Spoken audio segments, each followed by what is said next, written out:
Halo Sinegrip, balik lagi sama gue Rashid Hari di review untuk drakor alias drama Korea alias K-drama.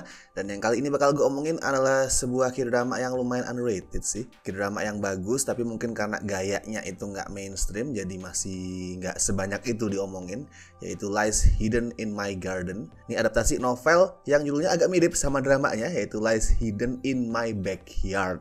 Cuman beda backyard sama garden sih. Itu novel bikinan Kim Jin Young, dan drakor ini bisa lo tonton di Prime Video. Jadi Lies Hidden ini adalah drakor yang bikin gue paling kaget tahun ini so far. Nggak tahu nanti apakah ada kejutan-kejutan lain di belakang di sisa tahun 2023, tapi sampai sekarang nih, sampai separuh tahun 2023 ini yang paling bikin gue kaget. Kaget tuh bukan karena bukan karena twist. Ya ada nanti twist, tapi bukan karena itu gue kagetnya. Kaget lebih ke arah stylenya. Gue gak nyangka ini drama dibikin dengan style kayak gitu. Style kayak gitu yang gue maksud adalah basic ceritanya itu sebenarnya drama keluarga tuh. Sebuah konflik keluarga, terus ada elemen misteri yang sebenarnya kalau di drakor-drakor konvensional itu bisa banget dibawa ke arah makjang yang lebih populer. Tapi di sini, Lies Hidden malah pakai gaya ala-ala horror art house. Film-film horror art house yang atmosferik, slow burn, temponya itu lambat, terus banyak beredarnya di festival-festival, begitu masuk ke bioskop kurang laku dan semacamnya. Ya mungkin kalau buat anak sekarang bakal ngomongnya, wah Ari Aster banget gitu, kurang lebih kayak gitu. Sebenarnya tendensi buat ngebawa drakor ke arah yang lebih artsy kayak film-film art house itu udah mulai belakangan ini loh. Lagi makin banyak, terutama di cerita-cerita yang biasanya bakal dibawa ke arah makjang. Misal tahun lalu itu ada anak yang diperanin sama Suzy, terus ada juga Little Woman of course. Gue tuh ngeliat semacam ada movement, pergerakan baru dari beberapa pembuat drakor yang ngerasa risih kalau waduh, ini drakor nih mulai mengglobal nih, mulai mendunia. Masa kita stay di situ-situ aja? Kita harus ngasih sesuatu yang lebih fresh. Nah, makanya ada movement ini. Movement ngebawa makjang ke sesuatu yang lebih artsy, yang lebih elegan. Jadi kalau di film tuh ada istilah post horror buat nyebut horor-horor yang lebih nyeni. Kalau di drakor mungkin gue nyebutnya ada post makjang kali ya. Buat ngegambarin sebuah makjang yang dikemas dengan gaya yang nggak makjang, yang lebih elegan, yang lebih nyeni. Dan Lies Hidden ini termasuk salah satu contoh dari movement itu. Kalau alurnya kayaknya mending gue nggak reveal kebanyakan sih. Soalnya gini, total kan ada 8 episode ya drakor ini. Dan di sekitar episode pertama sama beberapa menit separuh episode kedua gitulah, gue tuh masih belum bisa meraba-raba gitu, ini ceritanya mau dibawa kemana, konflik utamanya nanti apa tuh masih susah buat diraba. Nontonnya tuh kayak gini loh, kayak lo bayangin lagi ada di tempat berkabut gitu. Lo jalan di tempat berkabut, kabutnya tebel, dan lo berusaha ngeliat tuh di depan lo ada apaan. Mungkin lo bisa ngira-ngira nih, oh ada benda itu, tapi lo gak pernah jelas, gak pernah dengan yakin ngomong, oh bendanya itu tuh gak pernah. Jadi kayak samar-samar, lu kelihatan dikit tapi samar-samar. Nah, nonton Lies Hidden itu apalagi di episode-episode awalnya tuh kayak gitu.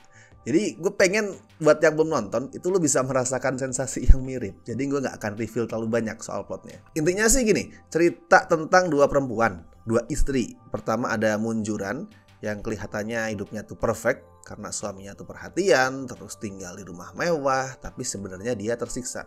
Dia struggle sama mental health. Dan si Munjuran ini jadi punya trust issue sama banyak hal. Misal kayak suatu ketika dia nyium bau busuk dari halaman rumah dia, tapi suami sama anaknya nggak nyium bau itu. Dia jadi ragu, beneran nggak sih ada bau itu? Atau cuma di kepala gue aja? Terus perempuan kedua adalah Chu Sang-un.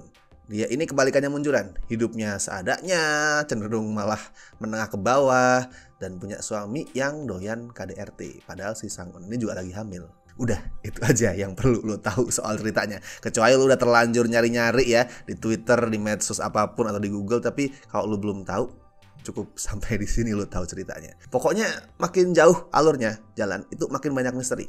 Makin banyak misteri, makin banyak pertanyaan yang sama naskahnya tuh disusun dengan rapi banget.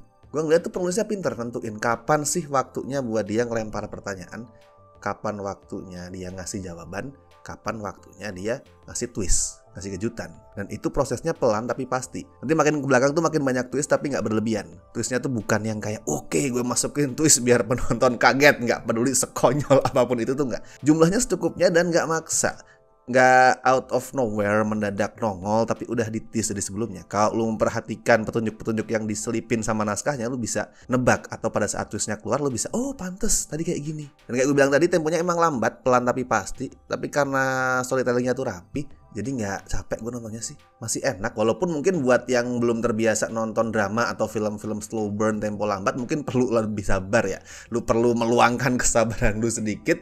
Tapi kalau lu bersedia nonton ini dengan open mind, dengan pikiran terbuka, lu akan mendapatkan payoff yang memuaskan sih. Dan ini drama sutradaranya adalah Jung Ji Hyun. Dia yang sebelumnya pernah bikin Mr. Sunshine, terus The King, Eternal Monarch, sama salah satu drama favorit gue tahun lalu, 2521. Jadi bisa dibilang tuh track recordnya bagus. Walaupun The King ya begitulah, tapi overall karir dia track recordnya bagus. Tapi di sini, di Lies Hidden ini, gue ngerasa ini adalah directing terbaik dia. Soalnya si sutradara tuh berani banget nerapin kesunyian. Di saat biasanya tuh banyak drakor mainstream tuh, waduh kayak anti banget sama yang namanya hal-hal sunyi ya.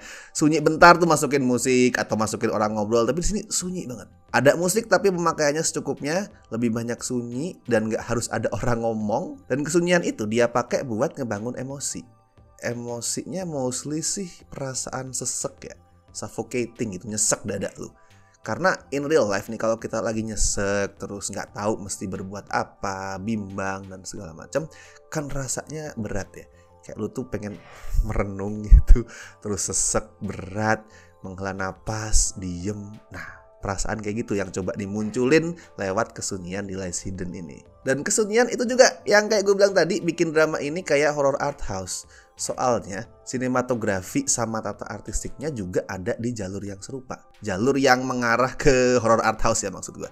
Banyak wide shot sinematografinya, terus ada low light juga, banyak pemakaian suasana remang-remang, musiknya pakai ambient yang waduh gitu menyesakan, atmosferik rasanya deh nontonnya. Sepanjang nonton tuh gue tahu ya nggak ada demit bakalan tiba-tiba nongol gitu, nggak ada falak atau apapun tiba-tiba storm muka tuh gue tahu nggak akan ada itu. Tapi somehow gue ngerasa ada perasaan angker di sini. Apalagi rumahnya si Munjuran tuh, setting rumah dia tuh udah kayak haunted house gue ngeliatnya. Dan kayaknya emang itu simbol yang coba dibangun ya. Rumah dia tuh emang menghantui, tapi yang menghantui itu bukan demit, bukan setan, bukan jin atau segala macam, tapi ketakutan, trauma, sama perasaan terpenjara. Tuh rumahnya gede, rumahnya kayak kokoh banget, dan itu kayak penjara yang indah buat dia. Keindahan yang semu gitulah gue ngeliatnya. Dan di luar misteri-misterinya yang gue nggak akan review juga, pokoknya lu tonton sendiri. Di luar misteri itu, Lies Hidden juga jadi cerita soal empowerment, soal gender, soal proses dua perempuan buat jadi mandiri,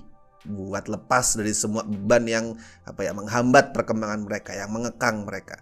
Beban-bebannya itu mulai dari beban finansial, terus ada keluarga yang toksik, sama of course suami yang abusive. Bisa abusive secara fisik, bisa juga secara mental yang manipulatif. Pokoknya gue suka banget sama drama ini. Kalau skor ya gue kasih 8,5 dari 10 lah. One of this year's best so far. Dan gue yakin nanti di akhir tahun pada saat gue bikin top 10 ini pasti masuk. Nggak tahu ranking berapa tapi pasti masuk. Karena ini gue belum pernah lihat drama yang kayak gini sebelumnya. Drama yang berusaha tampil artsy tuh ada ya. Apalagi gue bilang tadi, belakangan ini tuh makin banyak yang kayak gitu. Movementnya tuh makin sering. Tapi yang seberani Lies Hidden in My Garden ini masih jarang banget atau bahkan nggak ada. Jadi tonton pokoknya. Kalau yang udah nonton gimana? Mungkin lu bisa berbagi opini lu sendiri, review lu di kolom komentar. Tapi please jangan spoiler ya. Karena ini drama bener-bener bergantung sama experience penontonnya, first experience-nya. Jadi tuliskan opini lu tanpa spoiler, oke? Seperti biasa gue ingetin, jangan lupa like video ini, subscribe Cinecrip, dan misalkan lu pengen membantu kami, bapak-bapak, ibu-ibu di Cinecrip ini dengan kasih donasi seikhlasnya, as always bisa klik tombol super thanks di bawah, oke? So, gue Rashid Haris, sampai ketemu di review drakor berikutnya.